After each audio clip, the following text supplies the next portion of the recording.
Hello, this is Music Tech Help Guy, and welcome to episode 65 of my Logic Pro 10 video tutorial series.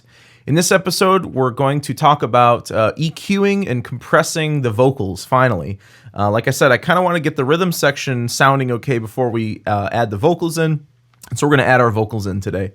In this song, we have 8 channels of vocals. And in episode 1, I sort of went through and just balanced them, created some basic levels for them, and then panned certain parts of them. So basically, we have a lead verse vocal, 2 verse harmonies, actually 3 verse harmonies, a lead vocal for the chorus, a chorus harmony, and then some additional backing vocals for the word lie. So let me just play you what this sounds like with the vocals on. I'm going to pull the vocals up a bit. Actually, no, instead of pulling the vocals up a bit, let's pull everything else down. Because we're getting a little loud, and I have noticed that we're clipping a bit too, so I want to sort of avoid that. So let's just pull everything else down. There we go. So let's hear what this sounds like with the vocals. I'm starting at the second verse. We don't have to look too far to see the blinding light. The ruined life behind us is no more. Pray for life and pray forgiveness. Living life in a lie. You're the only thing that keeps me alive. Yeah, so we're barely really even hearing even the backing vocals in there. Like I said, we could just pull them up a hair, but I am going to do that. I'll pull them up just a bit more, but I'm going to rely on the compressor to sort of pull these out even more. So let's just start with just the lead vocal in the verse. And like I said before, EQ before compression. So let's add our EQ on here. What I like to do with vocals is I like to put a nice little 2 or 3K bump in them. And I do that for 2 reasons. A lot of higher end tube microphones, they will naturally have a 2 or 3K bump in them. I like to sort of emulate that if we didn't use a tube mic to record this. With this, we ended up using 2 mics, but I want to say that we're hearing a combination of 1 transistor mic and 1 tube mic. I can't remember exactly offhand what we used. I think it was a Mojave MA200 and then like a Rode NT2000 or something like that. So I'm still going to put that little bump there. I'm going to adjust the Q so it's not such a wide band though. The other thing I'm going to do is I'm going to bump up around 10K to actually, believe it or not, get some more sibilance in the recording. Not a whole lot because I don't want to have to use a de-esser. And then on the really real high end, I'm going to take this low pass filter here, turn it on, and I'm just going to cut out the material above 17K. I'm just going to leave that as is. The other thing I like to do is if this is a female vocalist, I like to cut out everything from about 80 or 100 hertz and lower because it doesn't need to be there. It's more like guttural tones from the throat and background noise. If it's a male vocal, you might go a little bit lower than that just to sort of still hear some of the bass. So I'm going to turn on my high pass filter and I'll pull this up to about 100 hertz. Let's listen to this. We don't have to. Whoops. We don't have to look too far to see the blinding light. The ruined life behind us is no more. Yeah, sorry for all the logic overloads in these last couple of videos. It's just that when I run my screen capture and my audio capture simultaneously, while simultaneously running a session, sometimes that happens, so I'm just going to have to deal with it. All right, so I'm going to throw a compressor on here next. What I like to start with vocals is I like to start with a 4:1 ratio, pull the threshold down about 10 or 12 dB, pull the gain up about 5 dB. Always RMS with vocals. Always a soft knee with vocals. And then for the attack, we want a bit of a slower attack. this sort of varies as well for what the purpose of what the vocals are for. If this were like a voiceover for like film or something or an audio book, I'd actually pull the attack time all the way down. Or if this is like broadcasting or like a commercial or something, I'd pull the attack down or a lot lower. For this, I'm going to pull it up a bit because I want the transients from her words to come through quite a bit. And I'll put the release up here a bit as well. The other factor is the circuit type. For vocals, we're looking kind of like with guitar in the previous video, we're looking for heft, not for punch. So we're not going to use the FETs. You don't want to use FETs on vocals because they're going to be a bit too punchy. The only problem is that we don't really get an option for like a leveling amplifier. Like if I was using a piece of hardware to compress her vocals, I would definitely use like a, if money wasn't an issue, I'd use like an LA2A or an LA3A or some sort of like leveling amplifier. Really the closest thing to that's going to be our vintage VCA. Or the Opto, the vintage Opto. But we'll take what we can get. We're not using any other third-party plugins. I can think of a bunch of other ones that I would rather use, but we're not using any third-party plugins for this series. So I'm gonna use the vintage VCA and then these settings. Now, if you want to toy around with the output distortion, like do a soft clip. If this is like real hard rock with like a real like gnarly sounding like male vocal, you can throw that on there. It gives a bit of like a tube drive. For her, I'm going to leave it off. But I am going to pull the output mix down a bit just so I can blend her original vocal with the compressed vocals, just 80%. So just a touch of the original, touch of the dry signal. So let's see what this sounds like now. We don't have to look too far to see the blinding light. The ruined life behind us is no more. Pray for life and pray forgiveness. Now we're barely, if you were looking at the gain reduction meter, we're barely touching the signal, just basically on the high notes. So I'm going to pull the ratio up even further and pull the threshold down further. And that's the way I usually rate this. I start at 4, start at like negative 10, 12, and then, try to get at least 3 or 4 dB of reduction without it sounding woofy. And then just keep bumping it up until you get to the sound you like, and you see the meter going down to about 3 or 4. We don't have to look too far to see the blinding light. The ruined life behind us is no more. Pray for life and pray forgiveness. Living life in a lie. You're the... I just threw the hard distortion there just so you could hear it a bit. Actually, I think I am going to use the soft distortion though. I like that. Let's see what that sounds like with everything else in the mix. I'm just going to mute out the other vocals though. We don't have to look too far to see the blinding light. The ruined life behind us is no more. Pray for life and pray forgiveness. Living life in a lie. You're the only thing that keeps me alive. Yeah, she's really coming out in the mix now, and actually I had to pull her fader down a bit. So let me copy this setting over to the other lead vocal, which is right here. This is the lead vocal for the chorus. We'll listen to that, and then we'll create another setting. We'll create another setting for all the backing vocals. So let me just get into the arrange window, which by the way, they're not calling the main window. So you'll have to forgive me if I keep calling it the arrange window. It's just habit. So here's the chorus. Let's see what the lead vocals sound like here now. Oh Lord, you lift me up, and Lord, you pull me down. We'll never change our ways. Oh Lord, why can't you lift me high when we're just living on the run? That sounds pretty good. I didn't pull the fader down as much just because there's more going on there. There's less room for her to cut through, so I did pull the chorus up a bit higher volume-wise. For the backing vocals, I generally like to EQ them a little bit differently than the leads. I like to pull out more of the high end to get rid of some of the sibilants. I'll still keep that sort of 2 to 3K peak in there, but let me just put it like elsewhere, just on a different place, just so we don't get too much buildup in that one spot. So maybe I'll put it like right on 2K.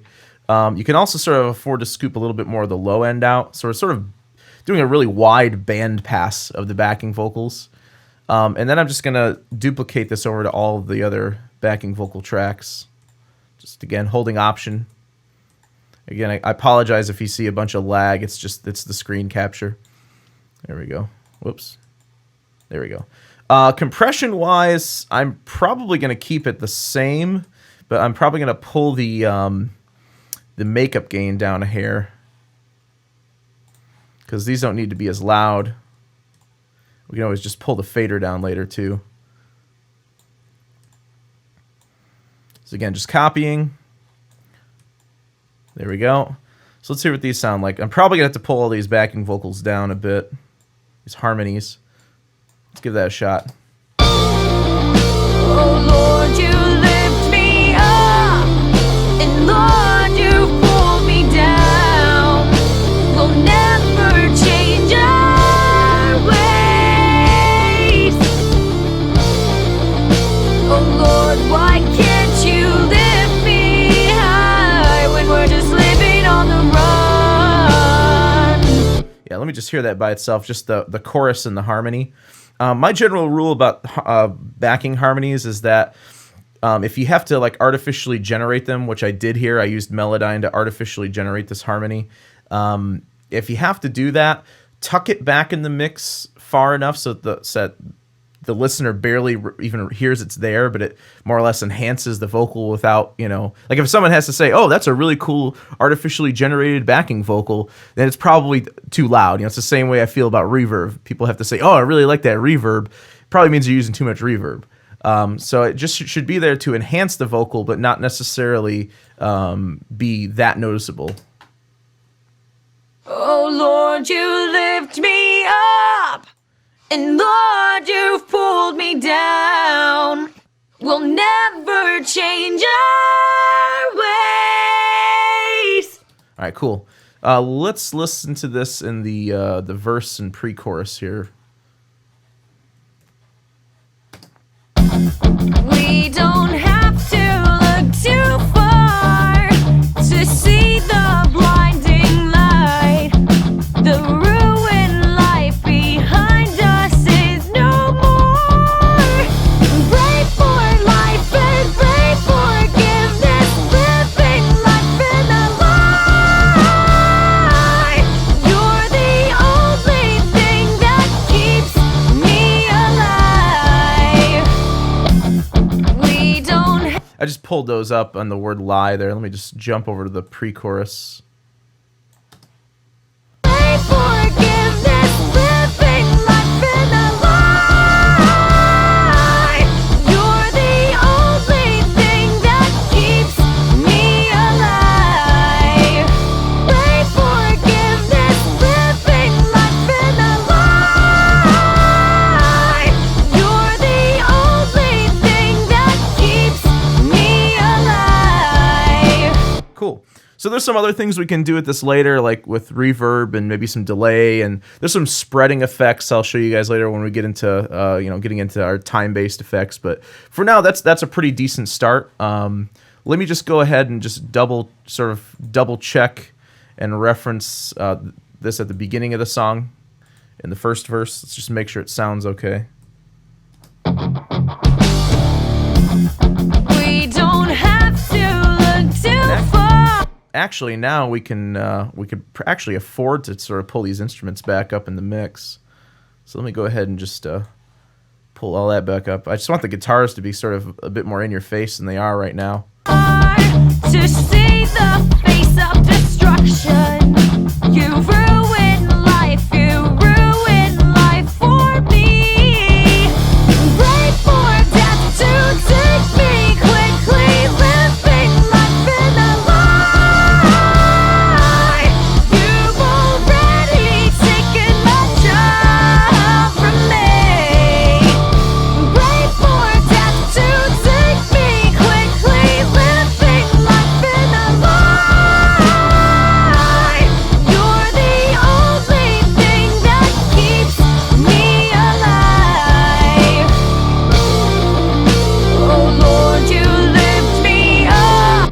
Yeah, we're clipping like mad on our master output, but that's okay for now. We'll fix some of that later. We are kind of mixing at a bit louder level than I normally would, but we'll fix some of these things once we start grouping these tracks together.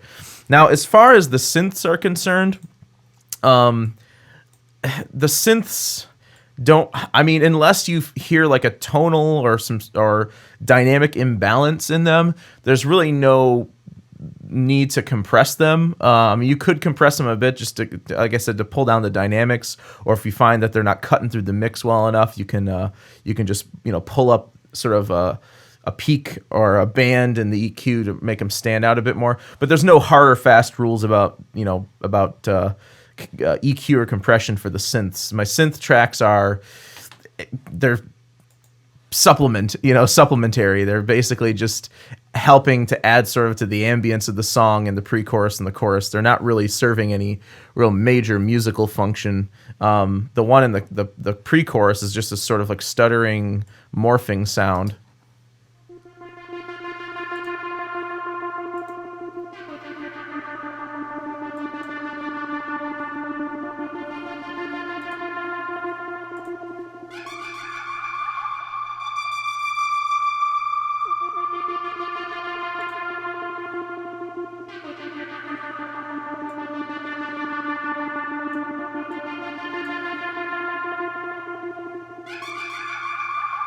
So I could pull up a little of the high end just to pull it up a bit. And the chorus is just these sort of chorus sample-based instrument.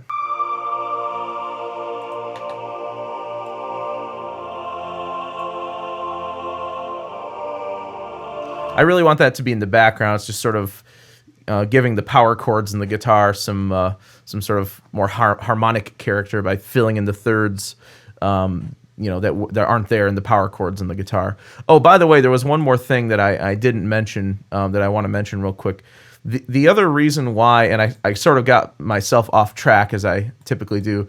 The other reason for boosting 2 to 3K is not just because a lot of tube mics naturally have that in it.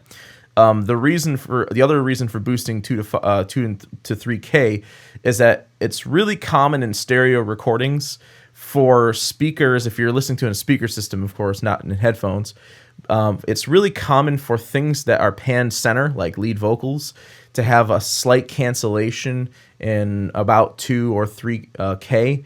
And it just has to do with the phase cancellations involved with having a phantom image directly in between two speakers, because your ears are sort of psychoacoustically telling you that there's a signal in between the two speakers, even though there really isn't. It's a phantom image.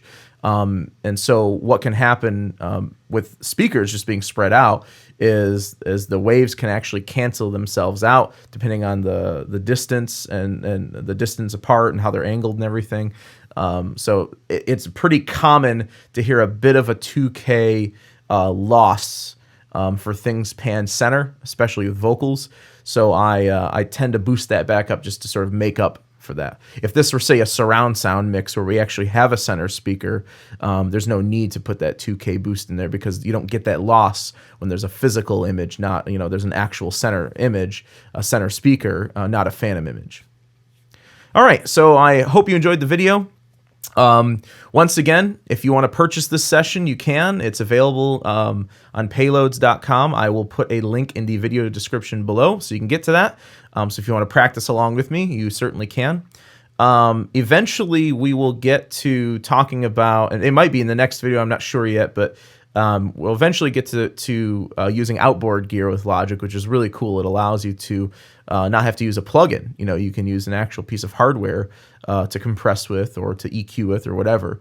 So I'll probably go over that eventually, and I may end up using a hardware compressor on the lead vocals as opposed to a software compressor, just because you're going to get a better sound that way. And I have a leveling amplifier that I would rather use on vocals rather than using a plugin. All right, so I hope you enjoyed the video, and thanks again for watching.